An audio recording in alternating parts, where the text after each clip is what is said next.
जय श्री कृष्णा बच्चों। आज आप पढ़ रहे हैं पर्यावरण अध्ययन पाठ 19। जब आई आपदा। आपदा आई तब क्या हुआ था? जब 26 जनवरी 2001 में गुजरात के कच्छ में भूकंप आया था तो गांव, शहर सभी जगह जहां 26 जनवरी मना रहे थे तो अचानक क्या हो गया था? धरती हिलने लगी और इमारतें गिरने लगी। कुछ घर आंशिक रूप से उनका नुकसान पहुंच गया, कुछ घर बच गए। ज़्यादातर घर और दुकानें मलबे के ढेर में, यानी वो जो टूटे हुए इमारतें होती है उनके जो पत्थर सब गिर जाते हैं, उसे कहते हैं मलबा। और तो मलबे के ढेर में बदल गए, कचरा हो गया सब। हजारों लोग, मवेशी मलबे में दब गए। कितने ही लोग जो उन इमारतों के अंदर थे और मवेशी यानी जो जानवर थे वो सब मलबे के ढेर में दब गए थे। टीवी, रेडियो, टीवी आदि समाचार माध्यमों से पूरे देश में इस भूकंप का पता चल गया।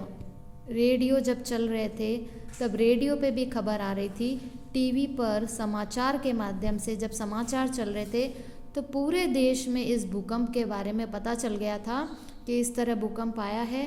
भूकंप के जो झटके थे वो कई किलोमीटर तक महसूस किए गए। भूकंप के झटके कई किलोमीटर तक महसूस किए जा रहे थे। जो लोग बच गए वो तुरंत दूसरे घायलों की मदद में लग गए।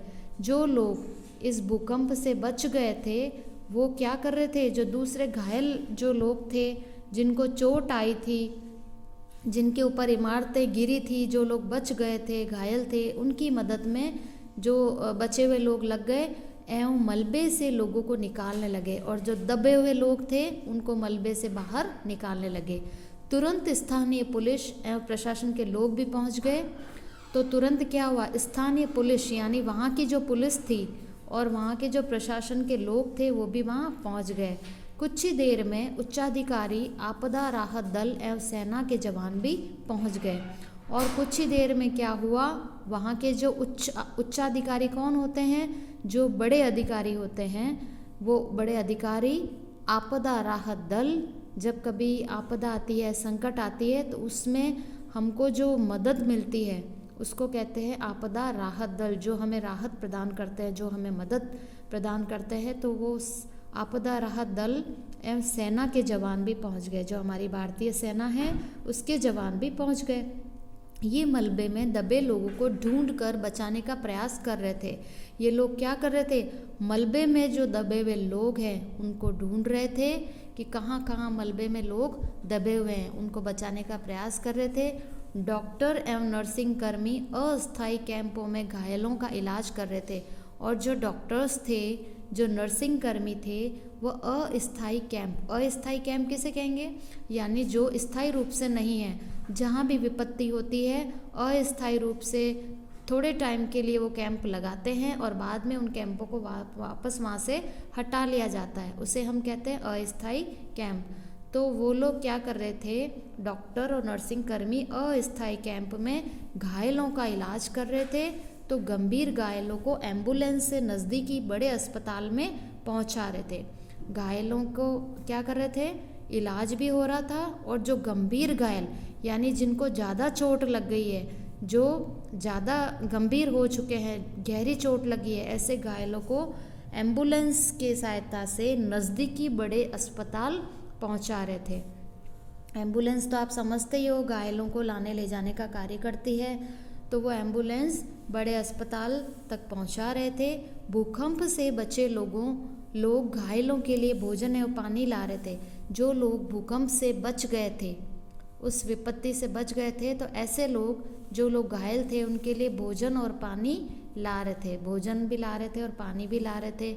स्वयं सेवी संगठनों व प्रशासन की तरफ से भी भोजन के पैकेट एवं पानी उपलब्ध करवाया जा रहा था।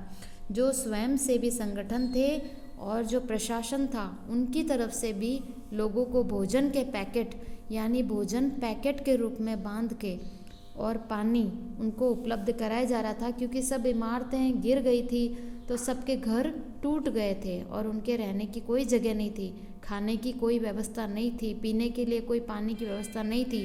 तो स्वयं सेवी संगठन और प्रशासन की तरफ से भोजन के पैकेट और पानी उपलब्ध करवाया जा रहा था। चारों तरफ टेंट लगाकर राहत शिविर लगा दिए गए। चारों तरफ क्या लगाए गए, टेंट लगा दिए गए। टेंट के अंदर क्या होता है, जो भी घायल है उसका इलाज कर सकते हैं, तो और उनके लिए बिस्तर लगे होते हैं, पलंग लगा दिया जाता है और फिर वहाँ उनकी देखभाल की जाती है। तो राहत शिविर लगा दिया गया। धीरे धीरे दैनिक उपयोग की आवश्यक वस्तुएं भी प्रशासन एवं स्वयंसेवी संगठनों के स्वयं सेवकों एवं समाज सेवियों द्वारा उपलब्ध कराई जाने लगी। धीरे धीरे क्या हुआ, जो दैनिक उपयोग की आवश्यक वस्तुएं, जो हमें दैनिक उपयोग यानी रोज के लिए हमें क्या आवश्यक वस्तुएं चाहिए कि हमें भोजन करना है तो भोजन भी चाहिए, भोजन करने के लिए हमें प्लेट कटोरी भी चाहिए, पानी पीने के लिए हमको ग्लास चाहिए, पहनने के लिए हमको कपड़े चाहिए, रहने के लिए हमको घर चाहिए, ये सब हमारे दैनिक उपयोग की आवश्यक वस्तुएं होती है। तो ये प्रशासन के द्वारा, स्वयं सेवी संगठनों के द्वारा, स्वयं सेवकों और समाज सेवियों द्वारा उपलब्ध कराई जाने लगी। ये देखिए इस चित्र में, यहाँ पे क्या आया हुआ है, भूकंप आया है, और भूकंप आने से क्या हुआ है, यहाँ पे विनाश हो गया। ये देखो अच्छी सी बिल्डिंग थी और बिल्डिंग ये टूटकर गिर गई। गिरने से क्या हुआ, ये सब मलबे के ढेर में बदल गई और भूकंप से सारी बिल्डिंग तबाह हो गई। कुछ लोग इस मलबे के अंदर नीचे दबकर मर जाते हैं और कुछ लोग जो बच जाते हैं उनको इस तरह ये लोग मदद करने के लिए आते हैं और जो बच जाते हैं उनको वो वहाँ से निकालते हैं और उनकी रक्षा करते हैं।